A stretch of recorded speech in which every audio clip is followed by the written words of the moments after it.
What's going on YouTube? It's your boy Dermy Wormy. I'm coming at you with another video, and it's been just a few days since the cancellation of The Acolyte. This show was just an overall disaster for Disney Lucasfilm, Star Wars as a whole, and culture in general. This show was established solely off of the idea of identity politics, having every single actor already handpicked out by Leslie Headland, the former personal assistant to Harvey Weinstein, and going as far as every inch of this show being centered around diversity, inclusion, representation, all the buzzwords, and being made for Raylos. That was what the show was. Now, we also had an announcement that the show's final episode came in with 40% fewer viewers than the Ahsoka show, which was also an abysmal outing, but this show did even worse than that. It's just an all-around disaster. And we still have stands going on massive meltdowns, blaming racists, sexist, bigots, all the buzzwords for the reason that this show ended up failing, and ignoring the logical fact that nobody watched it. And with this show being one of the most expensive outings for a Disney Star Wars show ever, coming in at 180 million for the entire series as a whole. Well, when we come over here, we got stans crying left, right, and center, just shouting out, blaming everybody. It's just a glorious old time. You know, we come over here to Steph, my nerdy home, showing a small compilation of TikTokers reacting to this. And I'm just going to play a little bit of this because this is a 2-minute long video. And it's just insane to hear every little thing that they have to say.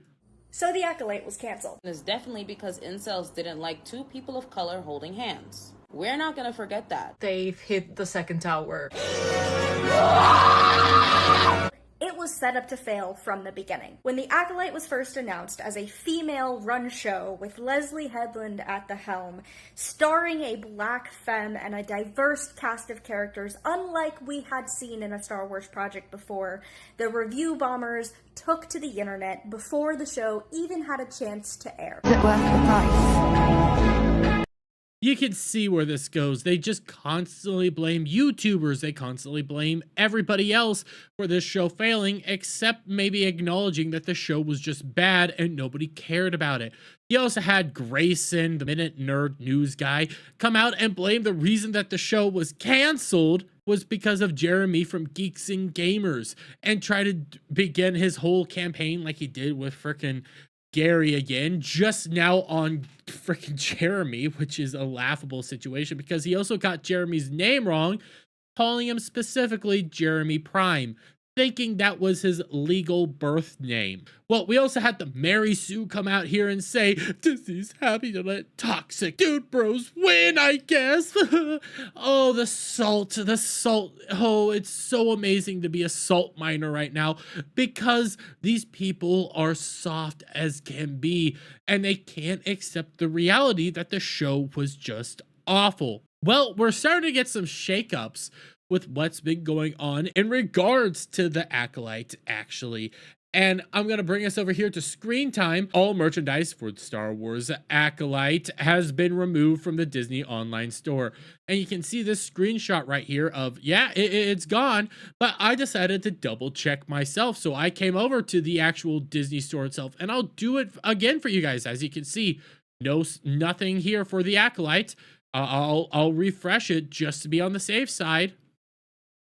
Yeah, no results for The Acolyte, guys. So, what might be happening here? Well, fun fact for you guys, it's starting to look more and more like Disney might about to Willow this show.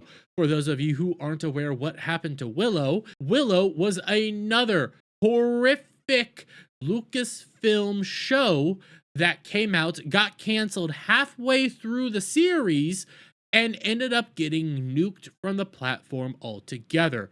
Why was that? Because Disney decided to take a special taxation provision that allows you to essentially write the entire show off as long as you get rid of any and all merchandise for said show and essentially destroy said show. This isn't the first time that this has happened at Disney or in Hollywood, because the other time we've seen it was when it came to the Batgirl movie, where similarly, when the Batgirl movie was in development, DC decided to come out and say, hey, this movie is basically unwatchable.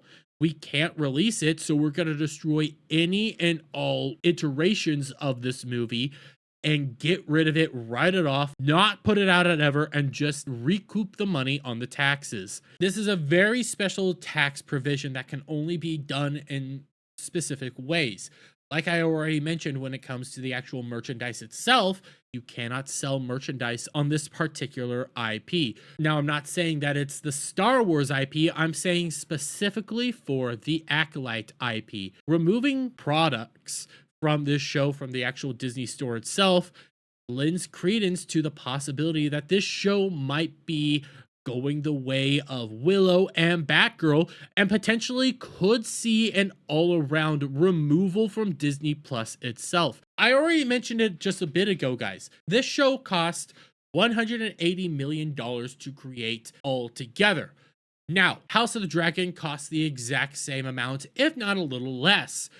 But the big difference here, other than quality of show, was the length of the episodes. House of the Dragon can get rid of that because it's a higher budget show, it's a better produced show, it looks visually appealing, it's just an all-around better show. But the key difference as to why House of the Dragon is actually cheaper to make than, say, The Acolyte, was the length of each episode. Remember, House of the Dragon came in with episodes ranging from 45 minutes to an hour, if not a little over an hour, where when it came to The Acolyte, most episodes lasted about 23 minutes. So you're talking about same number of episodes, 8 episodes apiece, but with one being 23 minutes an episode, where the other one's 45 minutes to an hour. The budget there is completely different, and each episode is actually more expensive to make for The Acolyte versus House of the Dragon. So you're seeing that this show cost an extraordinary amount of money. They weren't getting viewership.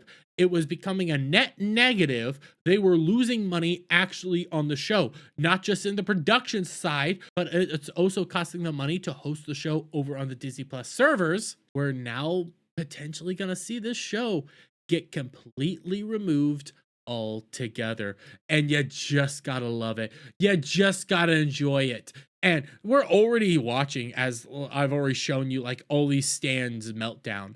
They're already blaming the racists, the sexists, the bigots, the misogynists. They can't understand that maybe nobody wanted the show to begin with. But we're already seeing them act like this with the show just getting canceled, guys. How would they act if this show gets pulled off entirely from Disney Plus? That will be the greatest moment in all of Star Wars history.